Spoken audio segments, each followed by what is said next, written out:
નમસ્કાર દર્શક મિત્રો, ટુડે ગુજરાતી ન્યૂઝમાં આપનું સ્વાગત છે. હું છું ધનેશ પટેલ. આજે જોઈશું ટુડે ગુજરાતી ન્યૂઝમાં કેટલીક ખાસ ખબરો.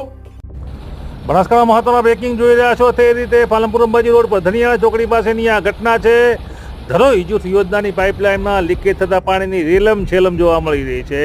ગંભીર પ્રકારની બેદરકારી કહી શકાય, કેમ કે પાઇપલાઇનનો વાલ જે ખરાબ થયો છે. હજારો લીટર જે પાણી છે આ રીતે વેડફાઈ રહ્યું છે અને તે રીતે પાણી પુરવઠા વિભાગની જે અધિકારીઓ છે હવે મોડે મોડે ઘટના સ્થળે પહોંચ્યા છે. જોકે પાણીનો વેડફાટ થયો છે. ધરોઈ જૂથ યોજનાની પાઇપલાઇનમાં ભંગાણ, બેદરકારી, પાણીની રેલમ છેલમના જે દ્રશ્યો છે, બેદરકારીના દ્રશ્યો કહી શકાય. અધિકારીની નિષ્ક્રિયતાથી ગંભીર પ્રકારની ગફલત દેખાઈ રહી છે. ત્યારે પાણીનો બગાડ થયો છે. અહીંયા પાણીની જરૂરિયાત છે. ધરોઈનું પાણી અહીંયા લાવવામાં આવે છે અને તે રીતે શુદ્ધિકરણ પ્લાન્ટથી સમગ્ર પાલનપુર સહિતના આજુબાજુના વિસ્તારોમાં પાણી પહોંચાડવામાં આવે છે. પાઇપલાઇનમાં ભંગાણ, અને આ ભંગાણ જોઈ રહ્યા છો દ્રશ્યો ટુડે ગુજરાતીનું આપને એક્સક્લુઝિવ બતાવી રહ્યું છે. તે રીતના દ્રશ્યો છે. હવે અધિકારીઓ પહોંચ્યા છે.